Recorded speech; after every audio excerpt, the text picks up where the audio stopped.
Once a year, the spotlight really shines on South Korea when they host the annual Korea International Races. But I want to know what it's like to train here all year. Simon Foster, who of course enjoyed success at Maidan with Dolkong, trains in a barn just over the back there. And I'm going to see him and try and find out a little bit more.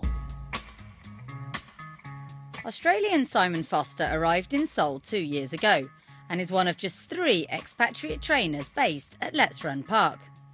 He explains more about training horses in the emerging racing nation, which has a 12-month season, but at the moment only races on dirt. Oh, Simon, great to catch up with you, and I want to sort of introduce our viewers a bit to training here in Korea, and sort of how does it all work? Because you get a certain number of horses, is that right? Yeah, it's very well structured here. It's when you first enter Korea, you're given a minimum of 19 boxes you get allocated to you, and you do your best to fill them up, and as you grow and progress, you can apply for a large proportion, and you know, after probably 5 or 6 years in the system, you can probably work yourself up to about 38 boxes, and you know, keep them full if you can. And do you find you're racing horses every week, every 2 weeks? What's the sort of turnaround?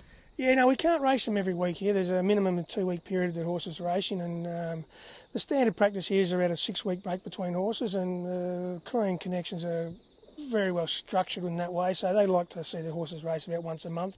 That's nice. And do you find that when you've got a horse ready to race that the programme book accommodates that usually there is a suitable race? Yeah, that's probably something that the KRA could work on a little bit more. You know, we only get a month in advance with our program, so first week of September, we'll get October's program come out now, so you get a good 6 weeks look at it, so it's not too hard to find the right race. Unfortunately, sometimes you find the right race with a better horse in it, but that's racing, and that's pretty much the same everywhere. So there's not much trouble getting racing programs done. And what's a typical morning like? You start around 6? Yeah, as I said, very well structured. Everything starts at 6 o'clock. The track opens at 6:10, and it shuts at 10 o'clock, unless race days or trials, of course. So yeah, staff turn up at 6 o'clock on the dot, not a minute earlier. And they go from there, and you know, they poddle their way through, and as I said, it's very well structured. They have their hours they work, and they're all finished at 1 o'clock, and that's about it. What do you think you've sort of learned from your time here? It's very highly regulated racing in Korea, so you know, the use of therapeutical drugs is, you know, we're not talking painkillers, you know, just, you know, any therapeutical drugs, you know, there's a limit between 10 and 28 days on usage of them, so you've probably learned to be a little bit kinder to your horses, to try to nurse them through a little bit more here. You know, no one likes to see horses hurt and injured and all that kind of stuff. So you know, I've found I've had to be a little bit kinder to them. I'll probably struggle a little bit in the winter here when we can't access the swimming pool, because the temperatures here do get very cold. I think my first winter we got down to -17 here. So obviously you can't swim the horses in those kind of weather. So, you know, that's probably the hardest thing I've found is the lack of access to therapeutical drugs here is just non-existent. Yeah. Interesting. And just explain where the horses come from, because you've got a mixture of imports and Korean breds, and there's only certain races they can go in. Yeah, that's right. Probably 80% of the horses here are Korean bred horses now. They've spent a long time. The system in place, it's really good for the Korean horses. You know, they'll come in and start at the Class 6 level, which is the lowest level here, and if you've got a 2 or 3 year old that come in an early Class 6, it's worth, say, close on 34 million won, so you're around about $30,000 to the winner. So if you can get a couple of early wins in the season with Korean bred horses, it's quite, you know, lucrative. The imported horses, they'll come in at Class 4 level, which is 2 levels up, so you know, 2 wins away.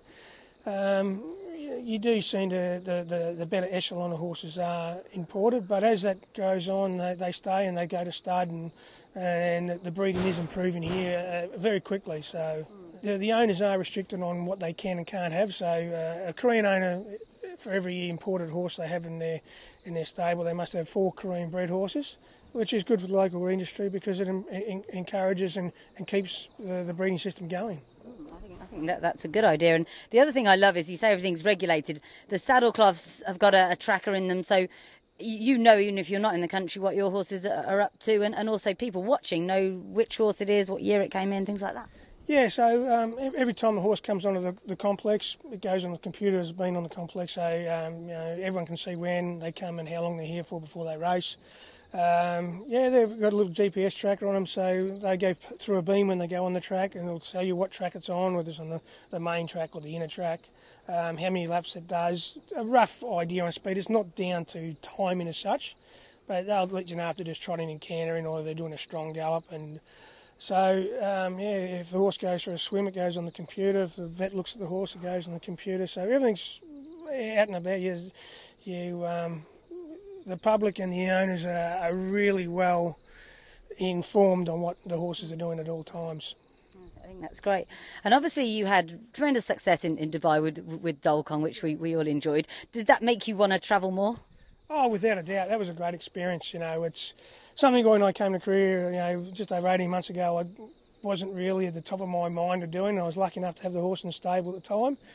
And taking him over, it was a great experience. Of course he won, and his third in the Group 1 was, it was very inspiring, really, and still kind of sinking in a little bit to compete on the stage like that. And unfortunately, we didn't get the result in the World Cup we wanted to. But just to get him to the World Cup, he went over there basically as just a handicap horse, and he worked his way through the system. And we're really proud of what he did. And look, as a trainer, to expose yourself to things like that, the more you can do that, the more you can learn, and the better off you are in the future. So, yeah, look, I'm always looking at travelling anytime I get the chance, yeah.